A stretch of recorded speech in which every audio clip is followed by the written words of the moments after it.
more purposeful to do than what I am doing in that given situation, that's all. So I can't be bored.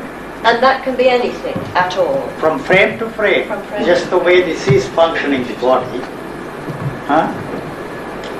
Say when you eat breakfast, how do you eat breakfast differently from me? No, same thing I eat. I don't tell myself that I'm eating breakfast, that I'm eating porridge. Oh, these cornflakes aren't very good. I don't care.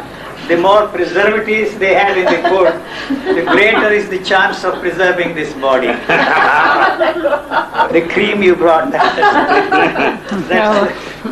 for a battalion we have there. Too much for me. Well, you see, we can't eat. Sinners go exactly the same way. Yes, there's a sort The of myth physical that body- they don't, isn't there? Huh? There's a myth that they don't feel That the they pain. don't, yes. Now it has become fashionable. You see, cancer is the fashionable disease for all the saints in our midst. Huh? I haven't heard of that one. Oh, Ramakrishna died of No, cancer. Krishnamurti died of cancer, Yeah. and Ramana maharshi died of cancer, and that man there in Bombay who wrote that book, Oh, the Sagadata did. died of cancer. Yes. That's why I'm asking my friends, should I die of any other disease? See that my death certificate carries because of my death cancer, otherwise Yes. I would not be recognized by posterity as a religious teacher. Not that I want people to recognize me as a religious teacher. Feel pleasure, sex, sexual feeling. Sexual plea. You see, that's also part of the pleasure moment. You see, it is a simple biological functioning of the body. It has become possible for the humans, if I may use that word, to have sex at any time we want, only through the help of thought. So when once you turn that into a pleasure movement, we have created a problem there. See, I'm not saying anything against pleasure. As far as I'm concerned, denial of sex for any reason, for spiritual reason, or indulgence in sex, is totally unrelated to their spiritual pursuit. That's all that I'm saying. You know, it's a biological issue. Sex, you see, in a situation like this, the whole hormones have undergone a very strange. This is an abnormal person. You see, this is an abnormal situation, and this cannot be a model for the rest of mankind. That's where we went wrong. See, they did not know why they could not have sex. Those people, assuming for a moment that they were all enlightened people, and so the whole body undergoes a chemical change. See, that means the nature has thrown this out. It has no use for nature anymore. That's why when I meet some of those people, pontiffs in India, who practice celibacy, I say, you are all committing a crime against nature. You see, what are you doing? Why it has become a very important factor in all spiritual life is because they could not, the teachers could not have sex. For this reason. You know? Refugee, a lot of people have come to the conclusion or the feeling that ordinary sex, the way it's been practiced, is not the way to go. It's kind of too rough. So now they're doing a kind of tantric sex with a different kind of orgasm, much gentler and slower. It's about the same. If they want to make a business, it's all right. You know, what is so tantric about? So when I heard this tantric center there in Rajneesh Center, I said it's the fucking club, sorry. Somebody asked me a question, what of love? I say love is a 4-letter word, misspelled. Why call it is tantric sex? What is so marvelous about it? The whole tantric business came into India as a reaction against the suppression of sex for spiritual reasons. They went too far.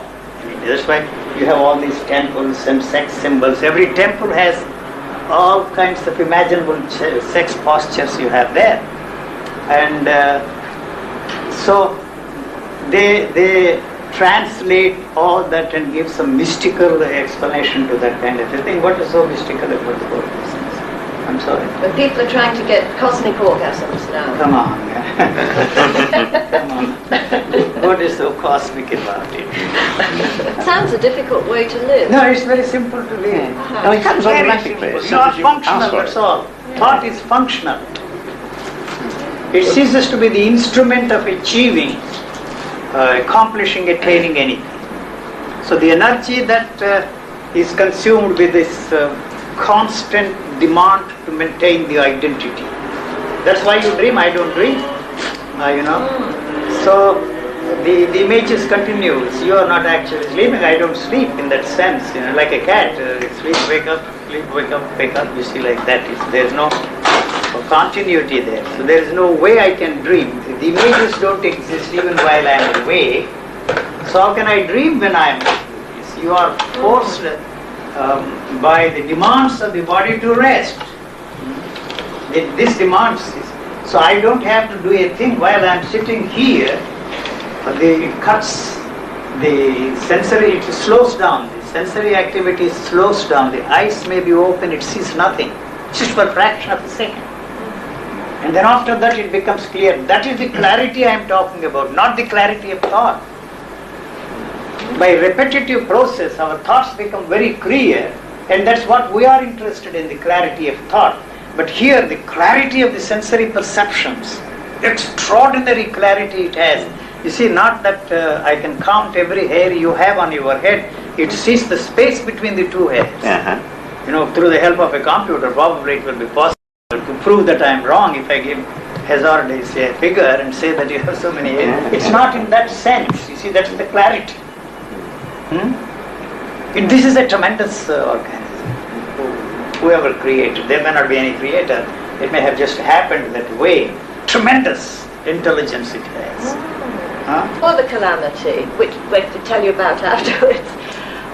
You did experience all sorts of states like samadhi. Mystical experience, I knew that they mystical were all thought-induced experiences.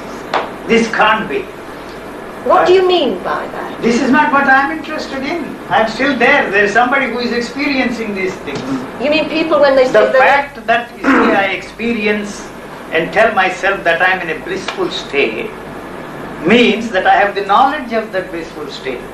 I may experience such extraordinary experiences for the first time. The fact that I recognize that as a blissful state means that the knowledge is there, the knowledge of that blissful state is there. That is the reason why I say, if there is any enlightened man, he can never tell himself that he is an enlightened man. He cannot tell himself that he is a free man. So how can I go around the world freeing people?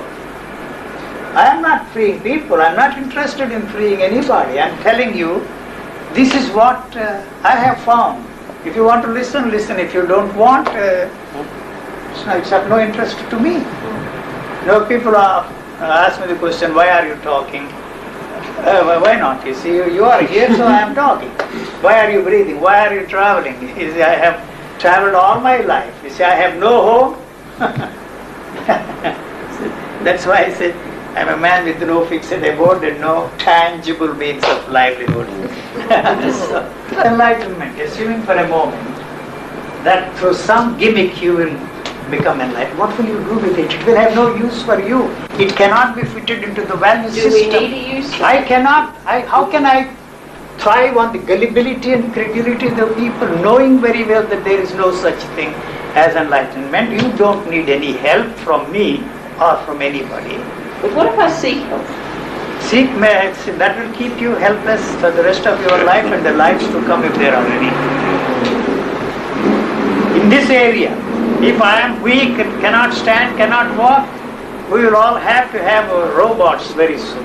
Thankful to them, now they are doing everything, even helping doctors in surgery. I am looking forward to the day when I don't have to depend upon these so-called do-gooders. They feel this do-gooder side, Do you think the robots, when they come, will be seeking enlightenment? No.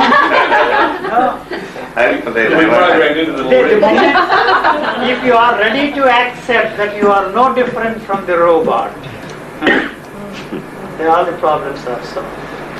For centuries we have been brainwashed to believe that we are not just machines, but that's a machine, it's a mechanical thing. All your actions are mechanical. After meeting you. Well, thank you.